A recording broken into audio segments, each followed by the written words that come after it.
ഞാൻ കുറച്ചു കാലം മുന്നേ ഒരു റിവ്യൂവിൽ സൂചിപ്പിച്ചൊരു കാര്യം ഉണ്ടായിരുന്നു. അതായത് നമ്മൾ സോഷ്യൽ മീഡിയയിൽ ചില പടങ്ങളൊക്കെ മിസ് ചെയ്യുന്നു എന്ന രീതിയിൽ കുട്ടിക്കാല നൊസ്റ്റാൾജിയ പറയുന്നത് പോലെ പോസ്റ്റൊക്കെ ഇടുമ്പോൾ സിനിമ ഉണ്ടാക്കുന്നതിലെ ഒരു വിഭാഗം ആളുകൾ വിചാരിക്കുന്നത് അന്നത്തെ അതേ സിനിമ ഇന്ന് എടുത്തു വെച്ചാൽ കാണാൻ ആളുകൾ ഉണ്ടാവും എന്നാണ്. ഇന്നിറങ്ങുന്ന പല റീ റിലീസ് സിനിമകളും വലിയ വിജയമാകുന്നതിന്റെ കാരണം പൂർണ്ണമായിട്ടും ഫിലിം മേക്കിംഗ് മാത്രമല്ല, ചില ട്രെൻഡുകൾ ഫ്രഷ് ആയിരുന്ന ഒരു കാലത്തേക്ക് നമ്മൾ ചെറിയൊരു ടൈം ട്രാവൽ നടത്തുകയാണ് അത്തരം റിലീസുകൾ സംഭവിക്കുമ്പോൾ. ഷാജി കൈലാസിന്റെ ഏറ്റവും പുതിയ സംവിധാന സംരംഭമായിട്ടുള്ള വരവ് എഴുതിയിട്ടുള്ളത് അദ്ദേഹത്തിന്റെ ചിന്താമണി കൊലക്കേസിന്റെ രചയിതാവായിട്ടുള്ള AK സാജനാണ്. 16 വർഷങ്ങൾക്ക് ശേഷം അവർ ഒന്നിച്ച ഈ പടം കാണുമ്പോൾ ഇവർ അവസാനം ഒരുക്കിയ ദ്രോണയുടെ പിന്നാലെ ഈ പടം റിലീസാകേണ്ടതായിരുന്നു എന്ന് തോന്നും. പടം ബോറനാണ് എന്നല്ല ഞാൻ പറയുന്നത്. പക്ഷേ ഇതിന്റെ മൊത്തത്തിലുള്ള ഒരു ഘടന നോക്കിക്കഴിഞ്ഞാൽ സംവിധായകന്റെയും എഴുത്തുകാരന്റെയും പഴയ സിനിമകളുടെ ശൈലികളെ കുറിച്ചിട്ടുള്ള ഒരു ഷോറീൽ പോലെ നമുക്ക് തോന്നും. ഹൈറേഞ്ചിൽ താമസിക്കുന്ന പോൾസൺ എന്നയാളെ ചുറ്റിപ്പറ്റിയിട്ടാണ് കഥ. പോൾസന് 2 അനിയന്മാരും കന്യാസ്ത്രീയായിട്ടുള്ള ഒരു ചേച്ചിയുമുണ്ട്. ഒരു സാഹചര്യത്തിൽ ജയിലിൽ അടയ്ക്കപ്പെട്ട പോൾസൺ വർഷങ്ങൾക്ക് ശേഷം പരോളിൽ നാട്ടിലേക്ക് വരികയാണ്. അയാളുടെ ജീവിതം വെച്ച് കളിച്ച പലർക്കും ആ പരോൾ കാലഘട്ടം സാമാന്യം ടെൻഷൻ നിറഞ്ഞതായിരുന്നു. എന്തായിരുന്നു പോൾസനെ ജയിലിലാക്കിയ ആ കാര്യം, എന്തുകൊണ്ടാണ് പോൾസൺ പലരുടെയും പിറകെ നടക്കുന്നത് എന്നതൊക്കെയാണ് ഈ പടത്തിൽ നമ്മൾ കാണുന്നത്. കേട്ട് പഴകിയിട്ടുള്ള പ്രതികാര കഥ തന്നെയാണ് വരവിൻ്റെതും.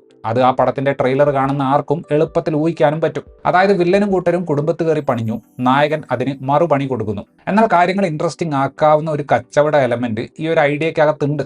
അതായത് കാണാതായതായിട്ട് പറയുന്ന ഒരു കഥാപാത്രം കഥയിലുണ്ട്. ആ ക്യാരക്ടറിനെ പ്ലേസ് ചെയ്തിട്ടുള്ള രീതി പടത്തെ ഇൻട്രസ്റ്റിംഗ് ആക്കാൻ കപ്പാസിറ്റി ഉള്ള ഒന്നാണ്. നിർഭാഗ്യവശാൽ ഈ ഒരു സംഗതി ഐഡിയയിൽ മാത്രം ഒതുങ്ങിപ്പോയി.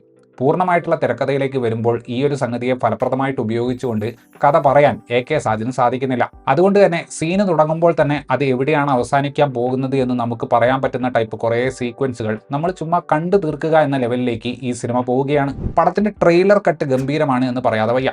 ആ ട്രെയിലർ കാണുമ്പോൾ ക്ലീഷേ കഥയാണെങ്കിലും ഒരു തിയേറ്ററിക്കൽ ഹൈ കിട്ടുന്ന ട്രീറ്റ്മെന്റ് ആയിരിക്കും എന്നൊരു തോന്നൽ അത് ഉണ്ടാക്കുന്നുണ്ട്. പക്ഷെ സിനിമയിലേക്ക് വരുമ്പോൾ ആ ഫൈറ്റ് സീക്വൻസുകൾക്കൊന്നും ഒരു ആവേശം സൃഷ്ടിക്കാൻ പറ്റുന്നില്ല.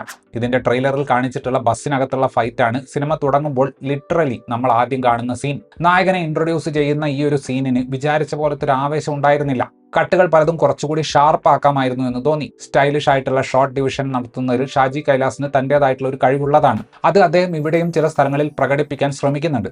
പക്ഷേ ഈ പറഞ്ഞതുപോലെ പല സീക്വൻസുകളുടെയും പർപ്പസ് ഇല്ലായ്മ, അല്ലെങ്കിൽ അവിടെ അങ്ങനെ ഒരു സീക്വൻസ് വരുമെന്ന് 1 കിലോമീറ്റർ അപ്പുറത്ത് തന്നെ നമുക്ക് ഊഹിക്കാൻ പറ്റുന്നത് പോലെയുള്ള സാഹചര്യം കാര്യങ്ങളെ മൊത്തത്തിൽ ഒരു ജീവനില്ലാത്ത സ്പേസിലേക്ക് കൊണ്ടുപോകുന്നുണ്ട്. പടത്തിന്റെ ആദ്യത്തെ ഒരു 10-15 മിനിറ്റിൽ ഒരു ഫൈറ്റും ഒരു കാര്യവുമില്ലാത്തൊരു പാട്ടും വരുന്നുണ്ട്.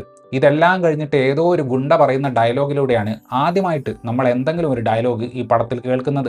പടം കണ്ടു തീർത്തതിന് ശേഷം ഈ പോൾസൺ എന്ന് പറയുന്ന കഥാപാത്രം എന്തിനാണ് ഈ വരവ് വന്നത് എന്നതിനെ കുറിച്ച് ചിന്തിച്ചപ്പോൾ പ്രതികാരം ചെയ്ത് നീതി നടപ്പാക്കി എന്ന വികാരത്തെക്കാൾ അനാവശ്യമായിട്ട് ആത്മാർത്ഥ സുഹൃത്തുക്കൾക്ക് അയാൾ ഒരു പണി കൊടുത്തു എന്ന തോന്നലാണ് എനിക്ക് കൂടുതലായിട്ടുണ്ടായത്. നിങ്ങൾ പ്രതികാരം ചെയ്യാൻ പോകുന്ന ആളുകൾ വളരെയധികം ശക്തരാണ് എന്ന എല്ലാ വിവരവും കയ്യിലുണ്ടായിട്ടും റിവഞ്ച് ചെയ്യുമ്പോൾ സ്വന്തം സുഹൃത്തുക്കളുടെയും അവരുടെ കുടുംബത്തിന്റെയും സുരക്ഷയേക്കാൾ മുകളിൽ അവനവന്റെ സ്വാഗറിന് പ്രാധാന്യം കൊടുക്കുന്നത് വല്ലാത്തൊരു പരിപാടിയായിപ്പോയി. ഒരുപക്ഷെ ബിൽഡപ്പും ആക്ഷനും ഒക്കെ ഇട്ട് ഷാജി കൈലാസ് സംഗതി വേറെ ലെവലാക്കുമെന്ന് AK സാജൻ വിചാരിച്ചിട്ടുണ്ടാകും. ഡയലോഗുകളിലൂടെ കഥാപാത്രങ്ങളുടെ ചരിത്രം പറയാൻ നോക്കുന്ന രീതി സാമാന്യം നല്ലപോലെ ഔട്ട്ഡേറ്റഡ് ആയിട്ടുള്ള ഒരു മെത്തേഡാണ്. സ്റ്റൈലിന് പ്രാധാന്യം കൊടുക്കുന്ന സിനിമാറ്റോഗ്രാഫി തന്നെയാണ് ഇവിടെയും വരുന്നത്. ഷാജി കൈലാസ് സിനിമകളുടെ ഒരു പ്രത്യേകതയായിട്ടുള്ള ടൈറ്റ് ആയിട്ടുള്ള ഫ്രെയിമുകൾ ഇവിടെയും കാണാൻ സാധിക്കും. സാം CS ഒരുക്കിയിട്ടുള്ള ഇതിലെ തീം മ്യൂസിക് വളരെയധികം രസകരമാണ്. പക്ഷേ അതിനൊത്ത രീതിയിൽ സിനിമയുടെ വിഷ്വലുകൾക്കും കഥ പറച്ചിലിനും ഉയരാൻ സാധിച്ചിട്ടുണ്ടോ എന്നത് സംശയമാണ്. ജോജു ജോർജ് ഇതിന് മുന്നേ ചെയ്തിട്ടുള്ള പൊറിഞ്ചു മറിയം ജോസ്, ആന്റണി, പണി മുതലായ സിനിമകളിൽ ഇതിലെ പോൾസന് സമാനമായിട്ടുള്ള കഥാപാത്രങ്ങളെ അവതരിപ്പിച്ചിട്ടുണ്ട്.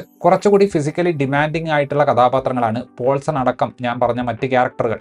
ആക്ഷൻ ഹീറോ പരിവേഷം കാണിക്കാനുള്ള അവസരത്തിനോടൊപ്പം പുള്ളിയുടെ ഓഫ് റോഡ് ഡ്രൈവിംഗ് സ്കില്ല് കാണിക്കാനുള്ള ഒരു സ്പേസും ഷാജി കൈലാസ് ജോജു ജോർജിന് കൊടുക്കുന്നുണ്ട്. മേടയിൽ കൊച്ചേട്ടൻ എന്ന കഥാപാത്രമായിട്ട് ഒരു പേടിപ്പിക്കുന്ന പ്രസൻസ് ആകാൻ മുരളി ഗോപിക്ക് സാധിക്കുന്നുണ്ട്. ഫ്യൂഡൽ മാടമ്പി സെറ്റപ്പിലുള്ള ആ ക്യാരക്ടറിന്റെ സൗണ്ടിന് ചില ആംപ്ലിഫിക്കേഷൻ സൗണ്ട് ഡിസൈനർ ആയിട്ടുള്ള MR രാജാകൃഷ്ണൻ ചില സ്ഥലങ്ങളിൽ കൊടുത്തിട്ടുണ്ട്. അർജുൻ അശോകൻ അവതരിപ്പിക്കുന്ന ക്യാരക്ടറിന് കഥയിൽ കാര്യമായ പ്രാധാന്യം ഉണ്ടെങ്കിലും നമ്പർ ഓഫ് സീനുകൾ താരതമ്യേന കുറവാണ്. അതേ അവസ്ഥ തന്നെയാണ് സാനിയ അയ്യപ്പൻ അവതരിപ്പിക്കുന്ന കഥാപാത്രത്തിനും. പോൾസന്റെ ചേച്ചിയായിട്ട് നടി സുകന്യ വരുന്നുണ്ട്. സാമാന്യം മെലോഡ്രാമ കൂടിയ ടൈപ്പ് ഒരു പെർഫോമൻസ് ആയിരുന്നു അത്. ബാബുരാജ്, വാണി വിശ്വനാഥ് മുതലായവരെ അവരുടെ പഴയകാല കഥാപാത്രങ്ങളിലേക്ക് ഷാജി കൈലാസ് കൊണ്ടുപോകുന്നുണ്ട്. ബൈജുവും അസീസ് നെടുമങ്ങാടുമാണ് പോൾസന്റെ സുഹൃത്തുക്കളുടെ വേഷം ചെയ്തിട്ടുള്ളത്. പണ്ട് വിജയകുമാർ ചെയ്യുന്ന ടൈപ്പ് ചതിയൻ ക്യാരക്ടറിനെയാണ് ദീപക് പറമ്പോൾ ഇവിടെ അവതരിപ്പിച്ചിട്ടുള്ളത്. എഴുതി വെച്ച ഡയലോഗ് അതേപോലെ പറയാൻ നോക്കുമ്പോൾ ബോബി കുര്യൻ സ്വല്പം കഷ്ടപ്പെടുന്നുണ്ട്.